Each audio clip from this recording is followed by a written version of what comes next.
Hello friends, once again welcome to our academy. चलिए हम लोग इम्परेटिव सेंटेंस और कुछ जो मिसलेनियस क्वेश्चंस को मिक्सअप करके कंसेप्ट को रिवाइज करते हैं। उसके बाद हम लोग अगले कंसेप्ट पे बढ़ेंगे, ठीक है ना। अभी तक हम लोगों ने असर्टिव सेंटेंस, इंट्रोगेटिव सेंटेंस और इम्परेटिव सेंटेंस के बारे में हम लोगों ने चर्चा किया। उसके साथ साथ कुछ स्पेशल ऐसे सिचुएशंस को भी हम लोगों ने डील किया जहाँ पर क्वेश्चन नॉर्मल होते हुए भी उसमें एक नए चीज़ों को हम लोगों ने सीखा कि किस तरह से इसको हम लोग बनाएं जब एग्जामिनेशन हमको देता है, ठीक है ना। तो चलिए ज़्यादा समय ना व्यतीत करते हुए सीधे क्वेश्चन पे आते हैं और एक एक क्वेश्चंस को मैं आपको बता रहा हूँ, समझिएगा, क्योंकि हर एक क्वेश्चन में कुछ ना कुछ हम लोग को नया सीखने को मिलता है माय डियर फ्रेंड्स, ठीक है ना। इससे आपको प्रैक्टिस के साथ साथ आपको क्वेश्चन को अप्रोच करने का तरीका भी पता चल रहा है, ठीक है। चलिए स्टार्ट करते हैं। लिखा हुआ है, she said to me look before you leap, don't make haste. अब ये सेंटेंस को आप जब देख रहे हैं तो ये सेंटेंस को देखें, लुक बिफोर यू लीप, मतलब कि एक वार्निंग है कि छलांग लगाने से पहले आप देख लो, ठीक है ना, जल्दीबाजी मत करो। तो हमारा एक ये इम्परेटिव सेंटेंस है, दूसरा ये भी एक इम्परेटिव सेंटेंस है, ठीक है ना। लेकिन इन दोनों को कंटेस्ट को हम लोग जब मिक्सअप किए तो पता क्या चला कि ये हमारा एक वार्निंग का सेंस कर रहा है, ठीक है ना। तो हम लोग क्या करेंगे, सी वार्न्ड मी, इन्वर्टेड कॉमा को रिप्लेस करके क्या लगाएंगे, टू लुक बिफोर, एक कंजंक्शन का यहाँ काम कर रहा है। यू आप देख रहे हैं लिसनर के अनुसार चेंज होगा, लिसनर यहाँ पर कौन है, मी है, तो यहाँ क्या हो जाएगा, आई। उसके बाद इसको हम लोग पास्ट में बदलेंगे, लेफ्ट। यहाँ पर सिंपल एक एंड लगा के सेंटेंस को हम आगे कंजंक्शन लगा के मूव कर सकते हैं, क्योंकि दोनों क्या है, दोनों असर्टिव सेंटेंस ही है, तो फर्दर लगाने की ज़रूरत नहीं है, ये ध्यान में रखिएगा, ठीक है ना। तो यहाँ पर एंड लगाए, उसके बाद not to make haste, not to make haste, ठीक है। यहाँ पर भी माय डियर फ्रेंड्स एक बार ध्यान में रखिएगा कि बच्चे क्या करते हैं, कभी कभी इस तरह से वो लिख देते हैं, टू नॉट मेक हेस्ट, ठीक है। एक बात हमेशा याद रखिएगा कि जब हम लोग 2+v1 की बात करते हैं, जब इन्फिनिटी की बात करते हैं, तो किसी भी हालत में एक स्प्लिट नहीं किया जा सकता। आप जब भी लिखोगे तो ये दोनों साथ में ही आना चाहिए। इसलिए जब भी आप नेगेटिव वर्ड लिख रहे हो तो यहाँ पर क्या हो जाएगा, 2+v1, या एक नेवर भी हमारा नेगेटिव वर्ड है तो उसके बाद भी हमारा क्या हो जाएगा, 2+v1। इस चीज़ को आप ध्यान में रखिएगा, क्योंकि ये हमारा ईरर में क्वेश्चन पूछ दिया जाता है कभी कभी, अब आपको ऑप्शन में भी इस तरह से दे दिया जाएगा। तो इस बात को आपको ध्यान में रखिएगा। नॉट को हम पहले लिखते हैं, उसके बाद 2+v1, चूँकि इन्फिनिटी को हम लोग कभी भी स्प्लिट नहीं कर सकते, ठीक है ना। इस बात को आप ध्यान में रखिएगा, ठीक है। उसके बाद हम लोगों ने क्या किया कि यहाँ पर एक एंड लगा के फर्दर का हम लोगों ने प्रयोग नहीं किया, क्योंकि बहुत सारे बच्चे के दिमाग में ये भी होगा कि सर यहाँ पर फर्दर क्यों नहीं आया। तो फर्दर इसलिए नहीं आया कि दोनों जो सेंटेंस जो आप देख रहे हैं, दो सेंटेंस को जो आप जोड़ रहे हैं, दोनों जो हमारा एक ही सेंटेंस है, यानी कि इम्परेटिव सेंटेंस है। That's why we haven't used here further. Did you understand? क्योंकि कंटिन्यूटी को मेंटेन करने की जरूरत नहीं, क्योंकि एक ही सेंटेंस को क्या किया जा रहा है, एक ही इंसान ने 2 बार क्या किया है, उसी सेंस में बोला गया है, ठीक है ना। तो ये बात को भी आप ध्यान में रखिएगा। Rahul said please never hurt your mother. आप समझ गए होंगे, यहाँ पर प्लीज क्या कर रहा है, ये पूरे सेंटेंस को क्वालिफाई कर रहा है, यानी कि ये क्या हो गया, हमारा एडवर्ब का काम कर रहा है। ये क्या कर रहा है, एडवर्ब का काम कर रहा है। तो आप देख सकते हैं कि हम लोग क्या करेंगे, राहुल, ठीक है, राहुल। अब यहाँ पर आपको पता हो गया होगा कि सर यहाँ प्लीज वर्ड के कारण क्या हो गया, रिक्वेस्ट हो गया, राहुल रिक्वेस्टेड। अब मैंने आपको बताया था कि हमारे पास इनके बाद लिसनर का होना कंपलसरी है, तो राहुल रिक्वेस्टेड, अपने मन से आप कुछ भी लिख सकते हैं, हम मी लिख देते हैं, हमने मी लिख दिया, मी, ठीक है। उसके बाद क्या कि जो कि प्लीज़ के कारण ही हम लोग रिक्वेस्टेड लिखे, तो प्लीज़ हमारा क्या हो गया, समाप्त हो गया। उसके बाद क्या करेंगे, टू, अभी अभी मैंने आपको बताया यहाँ जो नेवर वर्ड है इसके बाद पहले लिखेंगे never, never to hurt your है, लिसनर के अनुसार चेंज होगा तो क्या हो जाएगा, माई मदर। ठीक है ना। देखिए यहाँ पर फिर से ये देखिए वर्ड जो है हम लोगों ने क्या किया कि इसके पहले लिखा, ये 2 हमारा प्लस B1 जो है क्या है, दोनों एक साथ में है। ठीक है। उसके बाद क्या है, करण सेड प्लीज द कस्टमर। यहाँ पर ये ध्यान में रखिए गए बहुत ही इंपॉर्टेंट क्वेश्चंस है माय डियर फ्रेंड्स। यहाँ पर जो आप देख रहे थे ये एडवर्ब का काम कर रहा था, क्योंकि पूरे सेंटेंस को ये क्वालिफाई कर रहा था। यहाँ जो आप प्लीज देख रहे हैं, यहाँ प्लीज एडवर्ब का काम नहीं कर रहा है, प्लीज यहाँ पर जो है वर्ब का काम कर रहा है, कि वर्ब है प्लीज। ठीक है ना। तो प्लीज द कस्टमर, अब जैसे कि करण जो कह रहा है कि कस्टमर को आनंदित करो, खुश करो, ताकि वो सामान को खरीद सके। तो ये जो करण नाम का जो बंदा है वो कौन हो सकता है, वो डेफिनेटली इस जो गोदान है या जो कपड़ा का दुकान है, जो भी है होलसेलर है, उसका वो क्या होगा, मालिक होगा।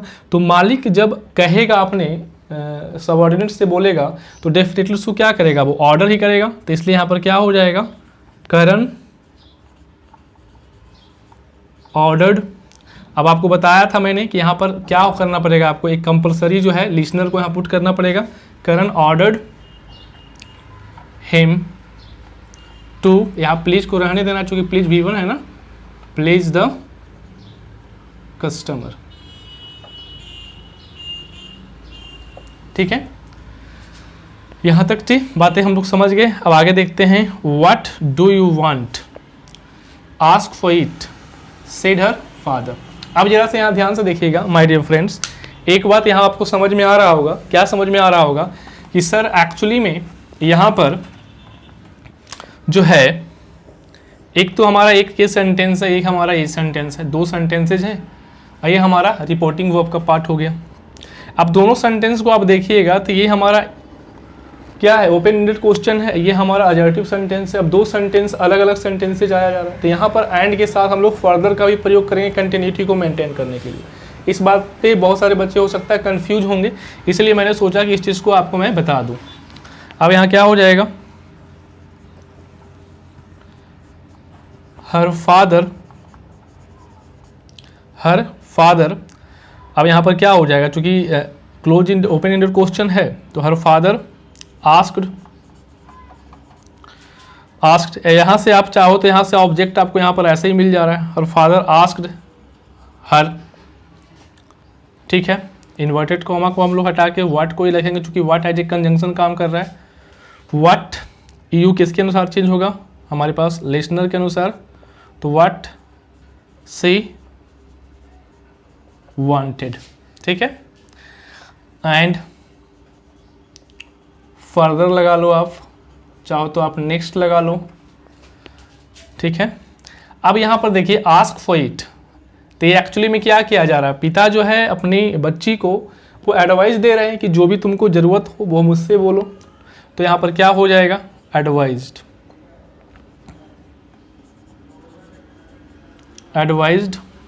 अब आपको मैंने बताया था कि एडवाइज्ड के बाद आपको क्या करना पड़ेगा, कि लिसनर को यहाँ पर दिखाना होगा, तो यहाँ पर हर हो जाएगा, advised her to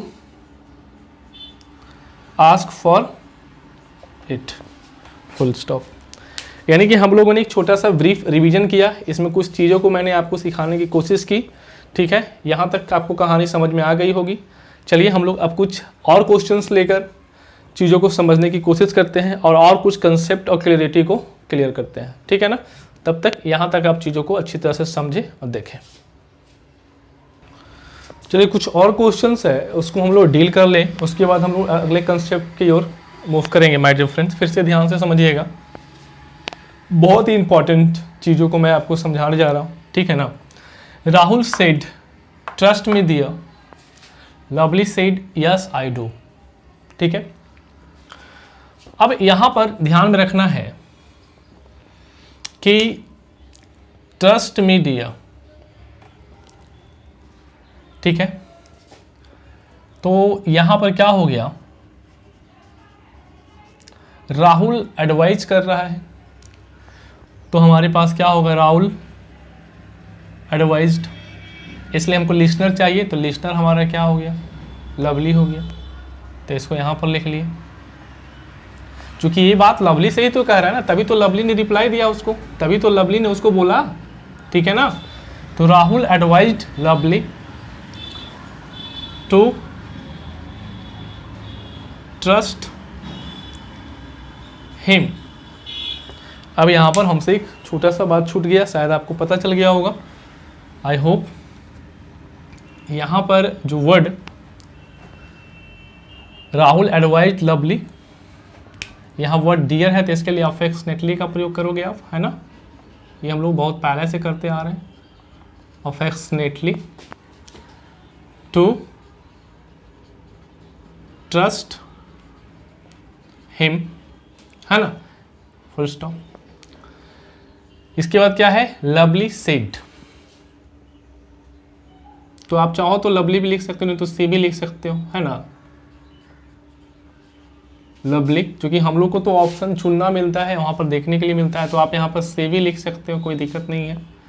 lovely said, said अफर्मेटिवली,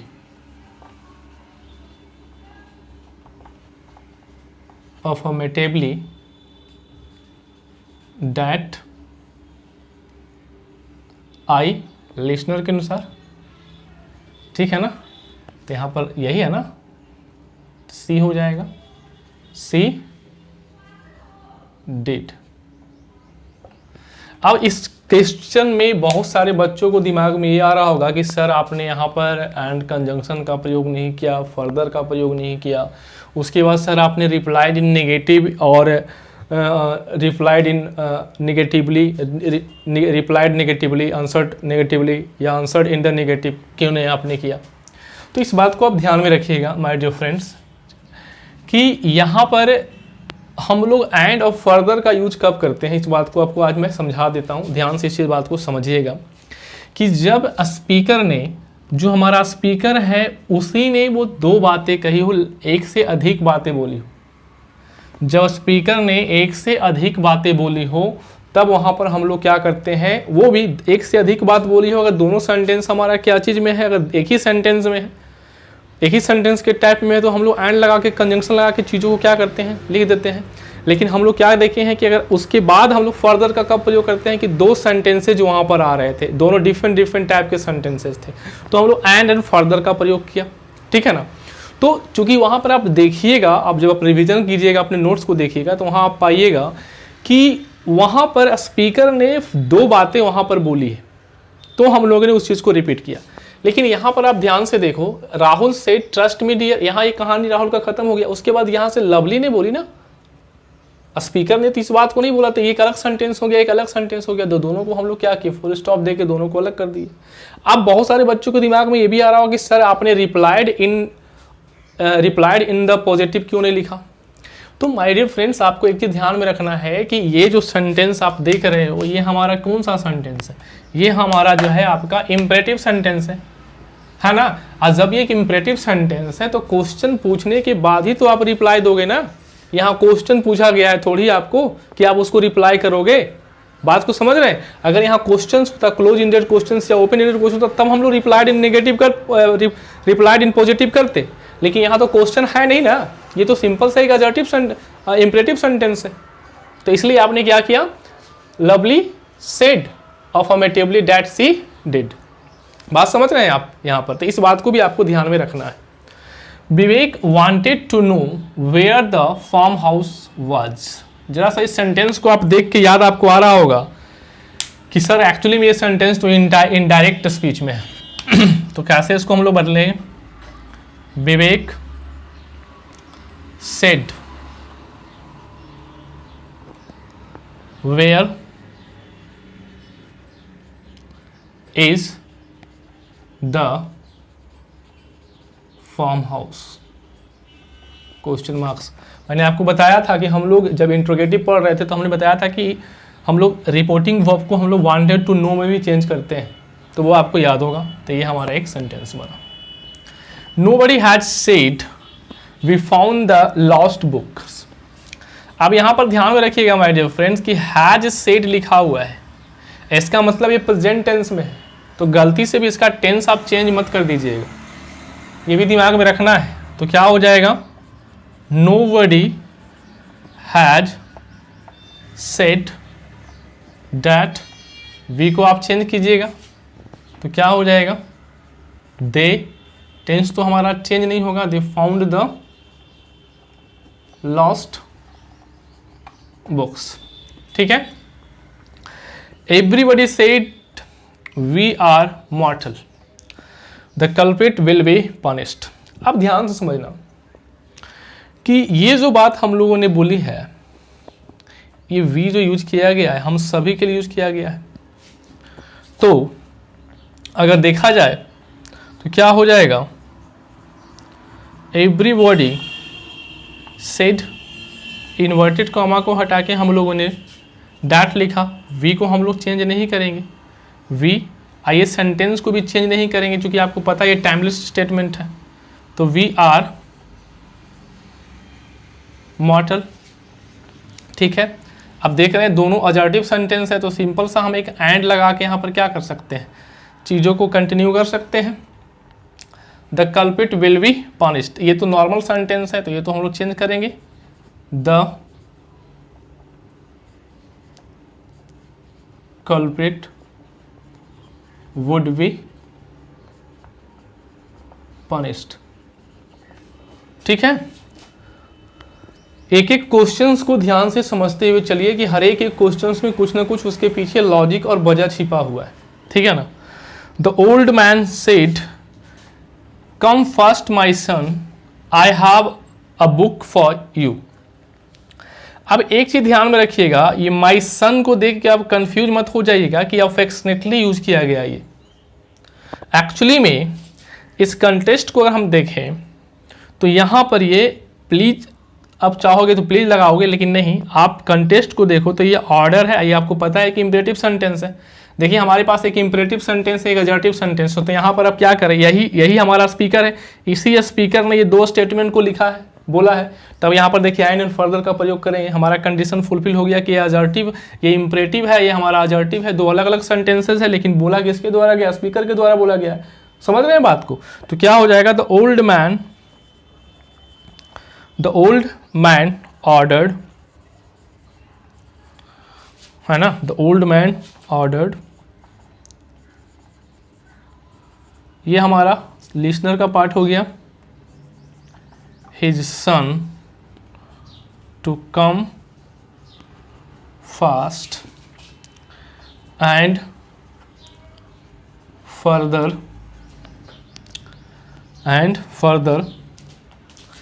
said that I, old man के अनुसार हो जाएगा ना, he had a book for, क्या हो जाएगा, his son है तो यहाँ पर his son के लिए आप him का प्रयोग कर दो, him, full stop। मैंने आज आपको एक ब्रीफ रिवीजन करवाने के बाद मुझे ऐसा लगा कि बहुत सारे बच्चे के दिमाग में ये ज़रूर प्रॉब्लम होगा कि सर हम लोग कहीं कहीं देख रहे हैं कि सर एंड का प्रयोग किया जा रहा है, कहीं एंड फर्दर का प्रयोग किया जा रहा है। तो ये चीज़ आई होप कि मैंने आपको, ये जो कन्फ्यूज़न एक बच्चों के दिमाग में बना हुआ रहता है, तो मैंने आपको वो जो है दूर करने की कोशिश की। और अगर आप चाहते हो तो आप एक नोट्स में नहीं होता है तो लिख लो कि अगर स्पीकर जो है एक से अधिक बात, यानी कि एक से अधिक स्टेटमेंट जब बोलता है तो वहाँ पर हम लोग एंड फर्दर का प्रयोग करते हैं। कंडीशन क्या है, कंडीशन पहला ये है कि अगर स्पीकर ने दो एक ही कैटेगरी के सेंटेंस को बोला है, यानी कि इधर भी एडजेक्टिव है, दूसरे सेंटेंस भी एडजेक्टिव है, तो हम लोग सिंपली एक एंड से प्रयोग करेंगे, या दोनों इंपरेटिव है, दोनों एक्सक्लेमेटरी, जो भी है सेंटेंस है, यानी कि सेम कैटेगरी का है, तो वहाँ पर आप सिंपली एंड लगाओगे। ठीक है। लेकिन अगर स्पीकर ने दो अलग अलग सेंटेंसेस, अलग अलग कैटेगरी के सेंटेंसेस को अगर उन्होंने बोला होगा तो उस स्थिति में आप क्या करोगे, एंड फर्दर का प्रयोग करोगे। ठीक है। तीसरा बात कि अगर स्पीकर ने एक ही स्टेटमेंट बोला उसके बाद दूसरा सेंटेंस से स्टार्ट हो रहा है तो वहाँ पर एंड कंजंक्शन लगाने की जरूरत नहीं है, क्योंकि वहाँ पर दो स्पीकर हो गया। जब दो स्पीकर हो गया तो दोनों एक सेपरेट सेंटेंस हो गया, और जब सेपरेट सेंटेंस हो गया तो उस स्थिति में आप क्या करोगे उन दोनों को नॉर्मल जैसे आप फुल स्टॉप के बाद सॉल्व करते हो वैसे आप सेपरेटली उसको सॉल्व कर दोगे। Did you understand? I hope कि आप यहाँ तक की बातों को अच्छी तरह से समझ गए होंगे और जो भी आपके दिमाग में जो क्वेश्चन आ रहा था मैंने उसको बहुत हद तक उसको समझाने की मैंने आपको कोशिश की। और अगर आपको कहीं और दिक्कत आता है, किसी तरह का और कन्फ्यूज़न है, तो मुझे जो पर्सनली फील हुआ कि बच्चे ये सब चीज़ें में कन्फ्यूजन फील कर रहे होंगे, दैट्स वाई मैंने इस तरह के क्वेश्चंस आपको यहाँ पर ला के आपको बीच में मैंने सॉल्व करवाया, ठीक है ना। तो आपको अगर कुछ बताना हो या कुछ प्रॉब्लम हो तो डेफिनेटली आप कमेंट करें कमेंट बॉक्स में, और ज़्यादा से ज़्यादा शेयर करें माय डियर फ्रेंड्स कि मैं आप लोग के लिए बहुत मेहनत कर रहा हूँ, एक अच्छे से अच्छे कंटेंट लाने की कोशिश कर रहा हूँ, ठीक है ना। और आप जानते हो कि हमारा जो नरेशन आई थिंक 2-3 क्लासेज में ख़त्म हो जाएगा। तो आपको बता दें कि टोटल हम लोग को नरेशन और वॉइस और टेंसेस को अगर मिला दिया जाए उस बेसिस पे तो हम लोग 50 से 60-70 नंबर का जो है CGL मेंस का चीज़ें हम लोगों ने तैयार कर लिया। टेंस तो हमारा एक बेसिक चीज़ है, उसको तो हम लोग को रखना ही है आधार बनाने के लिए। तो नरेशन और अगर हम वॉइस की बात करें तो दोनों मिला के हमारा 50 से 60 नंबर का ये वर्थ होता है, ठीक है। तो आप अच्छी तरह से चीज़ों को समझें, ध्यान में रखें और शेयर करें। अभी तक सब्सक्राइब नहीं किया तो ज़रूर सब्सक्राइब करें, ठीक है ना। और ये जो चैनल है इससे मैं आपको एक एक चीज़ जो है बहुत अच्छी तरह से आप लोगों के बीच लाते चलूँगा। और मेरा ऐसा कोई भी प्रलोभन नहीं है कि मैं आपको 2-3 क्लासेज देकर और उसके बाद मैं गायब हो जाऊँगा।